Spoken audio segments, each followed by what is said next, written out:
लड़का हुआ है, लड़का। पहली बार किया है जीवन में मैंने ये। बहुत बहादुरी वाला काम किया। मैं इतना डर लग रहा था ना, बट वीडियो कॉल पे मॅडम ने किया। सिरियसली हँड्स ऑफ आहे मॅडम को, थँक्यू तू केलं ना, ते हिम्मत केली म्हणून काय रे, पहिला ना वेळेला मेरे को डर लग रहा था। ना अभी बहुत सब स्टेशन में थँक्यू मॅम, वाला काम किया भाई, थँक्यू। उनको वहां से बाहर निकाला, वहां पे रखा, बट अब 20 मिनट्स तक वहां पे कोई मेडिकल हेल्प नहीं मिली हम लोगों को। वेट किया और भी कोई भी मेडिकल हेल्प हमें आई। डिलीवरी का एक तो मुझे कुछ भी नहीं पता है उस बारे में, तो मैडम ने जैसे मुझे कहा था कि जब बच्चा बाहर आ रहा है तो उसे बाहर कैसे रखना है प्रॉपरली, वो नाड़ी को कैसे उसको कट करना है, उसको पैक कैसे करना है। पुलिस कर्मचारी थे तो उन्होंने बहुत सारी हेल्प की, बट वो टाइम ही ऐसा था कि उस टाइम पे किसी ने कॉल को आंसर नहीं किया होगा या समथिंग लेट हुआ है, तो फिर वो टाइम थोड़ा सा खराब बोल सकते। लोग कह रहे हैं, मतलब लोगों का कमेंट है, ऐसा मीम बने था आपके कि जब बच्चे का आपने डिलीवरी किया तब आपने बच्चे से पूछा ऑल इज वेल। और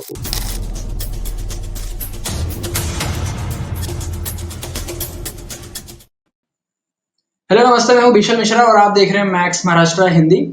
दोस्तों, आप सबने थ्री इडियट फिल्म तो देखी होगी। उस फिल्म में जो आमिर खान का किरदार है रैंचो का, जहां पे एक सीन आता है जहां पे आमिर खान यानी कि रैंचो एक महिला की डिलीवरी करते हैं, एक बच्चे को जन्म देते हैं, जहां पे रैंचो को कोई जानकारी नहीं थी, कुछ पता नहीं था कि डिलीवरी कैसे करना है, पर उसके बावजूद भी उन्होंने डॉक्टर की सहायता के माध्यम से वीडियो कॉल करके एक बच्चे को जन्म देते हैं। ये रही बात रियल लाइफ की, यानी कि फिल्मों की दुनिया। पर हमारे साथ एक ऐसे व्यक्ति मौजूद हैं जो रियल लाइफ रैंचो हैं, और इन दिनों सोशल मीडिया पे काफी ज्यादा वो छाए हुए भी हैं। जी हाँ दोस्तों, मैं बात कर रहा हूँ विकास बेंद्रे की, जो कि इस समय हमारे साथ मौजूद है। तो विकास जी, स्वागत है आपका हमारे चैनल मैक्स मास्टर हिंदी पे। नमस्कार तो नमस्कार। पहली बात तो मुझे समझ नहीं आ रहा कि आपको मैं विकास बोलूं या रैंचो बोलूं, आप बताइए क्या बोलना है। आपको जो सही लगे वो बोलो। तो सबसे पहली बात, उस दिन मंगलवार के दिन जो भी रात के 12:40 पे जो भी घटना घटी राम मंदिर स्टेशन पे, वो पूरा विस्तार में आप अपने नजरिए से बताइए। अ, उस दिन 15 तारीख को मेरा अहमदाबाद के लिए फ्लाइट था। सो उस हिसाब से मैं गोरेगांव से अंधेरी जाने के लिए निकल रहा था, तो उसी ट्रेन में एक लेडीज थी। जैसे कि उनका मतलब एक चिल्लाने का आवाज मुझे आया, तो फिर मैंने राम मंदिर स्टेशन पे जब ट्रेन रुकी, उसके बाद नीचे उतर के जाके देखा मैंने, तो उनके डब्बे में तो फिर उनकी जो कंडीशन थी वो क्रिटिकल थी। तब मैंने डिसाइड किया कि यहाँ पे ही इनको उतारते, यहाँ पे किसी हॉस्पिटल में लेके जा सकते हैं। तो उस टाइम पे ट्रेन निकलने वाली थी, तब मैंने चेन पुलिंग कर दिया और उसके बाद उनको वहां से बाहर निकाला, वहां पे रखा, बट अब 20 मिनट्स तक वहां पे कोई मेडिकल हेल्प नहीं मिली हम लोगों को। वेट किया और भी कोई भी मेडिकल हेल्प हमें आई नहीं। फिर उसके बाद मेरे दिमाग में आया कि मेरी जो फ्रेंड है वो डॉक्टर देविका देशमुख करके, उनसे बात किया मैंने वीडियो कॉल पे कि एक ऐसी ऐसी इमरजेंसी सिचुएशन है। तो फिर उन्होंने देखा सब सिचुएशन, तो फिर उन्होंने बोला कि एक काम कर सकते हैं अपन, अभी हम दोनों को ही ये चीज करना पड़ेगा। फिर उसके बाद फिर उन्होंने जैसे वीडियो कॉल पे मुझे जो चीजें बताई कि अ, ये ऐसा करना पड़ेगा, तो उस हिसाब से मैंने जैसे उन्होंने गाइड किया वैसे ही मैंने सब चीजें करना स्टार्टअप किया। तो फिर यही था कि जैसे उन्होंने बोला डिलीवरी का एक तो मुझे कुछ भी नहीं पता है उस बारे में, तो मैडम ने जैसे मुझे कहा था कि जब बच्चा बाहर आ रहा है तो उसे बाहर कैसे रखना है प्रॉपरली, वो नाड़ी को कैसे उसको कट करना है, उसको पैक कैसे करना है, ये सब चीजें उन्होंने मुझे अच्छे से बताई। फिर मैंने वैसे किया और उसके बाद सब कुछ सही हुआ। बच्चे को माँ के पास दे दिया, तो बहुत वो खुशी अलग ही थी। सब सक्सेसफुल हुआ वहाँ पे। वो देखकर सबका मन भर आया, अच्छा लगा सबको। फिर उसके बाद 3 बजे तक एम्बुलेंस आई, तो फिर दोनों को वहाँ से स्ट्रेचर लड़के की माँ को स्ट्रेचर पे बिठा के थोड़ा स्टेशन के बाहर लेके गए, एम्बुलेंस में रख के फिर बच्चा और माँ को हम ऊपर हॉस्पिटल लेके गए, विले पार्ले। सो उसके फिर वो एम्बुलेंस जाने के बाद मैं तो वहां से निकल गया था। हम्म। तो जैसा कि आपने बताया कि वहां पे 20 मिनट तक कोई कर्मचारी नहीं था, कोई मेडिकल स्टाफ नहीं था, वहां पे औरत 20 मिनट चिल्ला चीख रही थी लेबर पेन से। तो कुछ इस पे कुछ हुआ, कार्रवाई वगैरह हुआ इस पे? कार्रवाई होने का चांसेस ऐसा कुछ ये नहीं था, बट हम्म, वहां पे पुलिस प्रशासन था, बट हम्म, लेडीज कांस्टेबल या लेडीज कोई नहीं था वहां पे उस टाइम पे। हम्म, आई थिंक सो, मुझे लगता है कि जो सब स्टेशन पे एम्बुलेंस का जो रहता है, मतलब मेडिकल हेल्थ मतलब रहती है वहां पे, जो एम्बुलेंस हम्म, वगैरह रहनी चाहिए थी वो नहीं थी।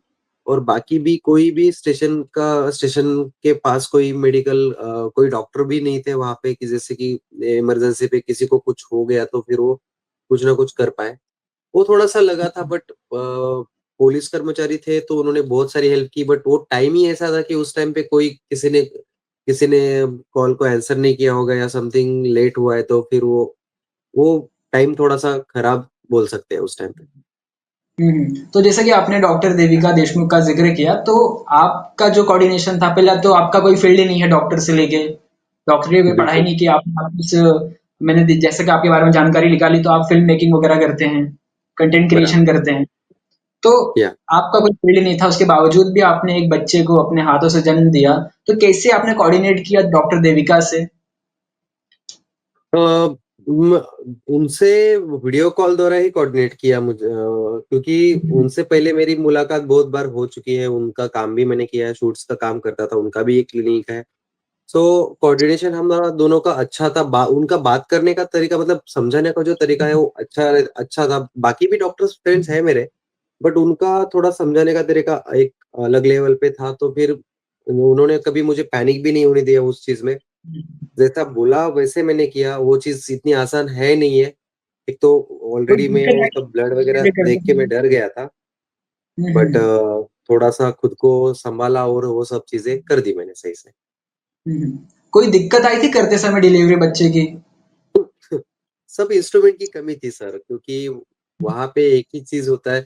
अब हॉस्पिटल में जाते हो तो सब इंस्ट्रूमेंट्स, जो चीज़ें लगने वाली हो जगह पे सब अवेलेबल हो जाती है।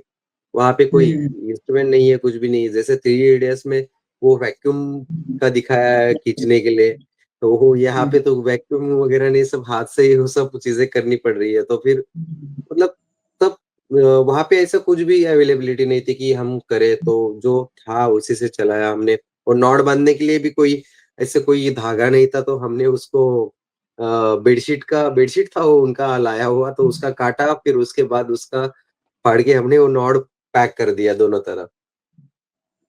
अच्छा, वो महिला कहाँ से थी जो महिला का आपने डिलीवरी किया? अ अ, वो एक्चुअली उनका अंबिका जहाँ नाम है।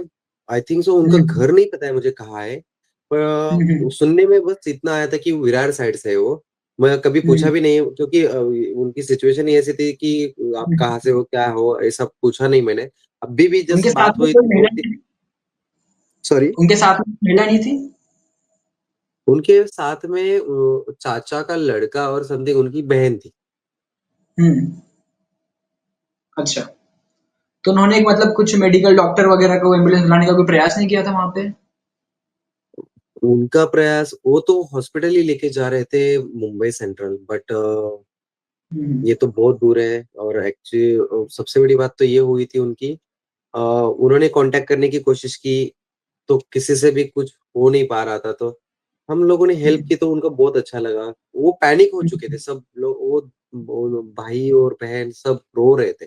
कुछ उनको, हम्म, मतलब ऐसा पेशेंट की जो तबीयत थी वो बहुत खराब थी, मतलब कि आप देखते थे उनको उस टाइम पे, तो फिर ऐसा लगता था कि कुछ तो अलग हो रहा है करके। तो फिर हम्म। सब पैनिक हुए थे हम लोग भी। जब बच्चा आपके हाथ में आया तब उस टाइम की जो जो फीलिंग थी, उस टाइम आप कैसा महसूस कर रहे थे? जो बच्चा हाथ में आने के बाद, जब चिल्ला बच्चे का आवाज़ आया, बच्चा एकदम थोड़ा-सा आँख खोल के देखा उसने थोड़ा, फिर क्लोज़ किया, बट बच्चा का थोड़ा स्माइल वगैरह ये देख के अच्छा लगा उस टाइम पे, कि बच्चा एकदम सही सलामत है। और मम्मी ने भी देखा तो फिर वो एक मोमेंट था दोनों का मिलने का, वो एक हँसी थी मम्मी के, उसके माँ के ऊपर जो चेहरे के ऊपर जो हँसी थी ना, वो एक अलग लेवल की थी। देखकर एक अलग ही दिल भर आया था। हुँ। तो जैसे कि विकास अभी आप काफ़ी ज़्यादा इस समय चर्चे पे हो, पूरे सोशल मीडिया प्लेटफ़ॉर्म पे सिर्फ़ आपकी तस्वीरें, आपका ही गुणगान गाया जा रहा है। तो लोग जानना चाहते हैं कि आखिर ये रैंचो, रियल लाइफ़ रैंचो है कौन? बता सकते हैं अपने बारे में? ये रियल लाइफ रैंचो ऐसा कुछ नहीं, आप सामान्य इंसान ही है। बस इतना कहना चाहता हूँ कि कोई भी मतलब एक इंसानियत जो होती है वो मतलब रखकर चलना चाहिए लोगों को। कहाँ पे भी जाओ तो आप हेल्पफुल रहना चाहिए सब चीज़ों के लिए। ऐसा नहीं होता है कि सिर्फ़ पैसे के बारे में ही हेल्प की जा सकती है। बहुत कुछ चीज़ें हैं उसमें आप लोगों को हेल्प कर सकते हो। तो उस हिसाब से चलना चाहिए, इतना ही मेरा कहना है लोगों से बस। हुँ। जब इतने सारे लोग आपको पसंद पसंद कर रहे हैं, इतने सारे लोग चाह रहे हैं, तो क्या बदलाव आया आपकी ज़िंदगी में? हेलो। आपकी ज़िंदगी में क्या बदलाव आया इसके बाद? इसके बाद मतलब कि बस यही है कि अभी सब लोग जान रहे हैं बट मुझे तो ऐसा कुछ मतलब ये नहीं लग रहा है कि हुँ। स्पेशल फील ऐसा नहीं हो रहा है। मैं एक सामान्य इंसान ही हूँ या मुझे कुछ ऐसा बड़ा सोच रहा हूँ कि मैं एकदम फेमस हो चुका हूँ, तो ऐसा कुछ है नहीं मेरा। अभी भी मैं ट्रेन हुँ, से ही ट्रैवल करता हूँ। कुछ हुँ, हुँ, प्रॉब्लम नहीं है मुझे। बट हुँ, इतनी बात है बस इसमें से बस लोगों को क्या है ना कि बस एक उन्होंने कुछ तो सीखना चाहिए उस हुँ। कर सकते हैं, वहाँ पे भी मतलब एक दूसरे के ज़रिए हेल्प करने का ये होना चाहिए, जज़्बा होना चाहिए। आपसे रोहित पवार भी मिलने आए थे और भी कई सारे लोग मिलने आए थे, तो क्या-क्या बातें हुई उनसे बता सकते हैं? ऑब्वियसली उनसे बातें तो बहुत कुछ हो गई, मतलब कि अच्छा उन्होंने बहुत एप्रिशिएट किया सब लोगों ने। हुँ, हुँ, शर्मिला ताई ठाकरे जी का भी फ़ोन आया था मुझे, उन्होंने भी बहुत अच्छे से मुझे हुँ, एप्रिशिएट किया। जैकी श्रॉफ दादा का भी फ़ोन आया था मुझे, उन्होंने भी हुँ, बहुत अच्छे से मुझे एप्रिशिएट किया। अपने महाराष्ट्र राज्य के आरोग्य मंत्री उन्होंने भी मुझे फ़ोन किया, बहुत अच्छी हुँ, बात की, जल्दी मिलने वाले हैं। तो हुँ। बहुत सारे सब लोगों ने मतलब एप्रिशिएट किया। विकास जी आपको पता है ये आपके हादसा ये मतलब आपके साथ जो ये घटना घटी मतलब आपने जहाँ पे एक इंसानियत का परचम लहराए रखा, तो वहाँ पे अभी जब लोग थ्री इडियट फ़िल्म देखेंगे और जब वो सीन आएगा वैक्यूम वाला रैंचो का, हाँ, तब वहाँ पे भी आपको याद किया जाएगा। ऑब्वियसली। हाँ। जब आप कर रहे थे, डिलीवरी कर रहे थे, उस टाइम आपके मतलब हाथ नहीं काँप रहे थे? क्योंकि हमारे जैसे लोग की उम्र के जो लोग हैं 21-20 साल के हाथों में पसीने छूटने लगते हैं, तो एक घबराहट होती है, क्यों काफ़ी सेंसिटिव चीज़ है वो डिलीवरी करना।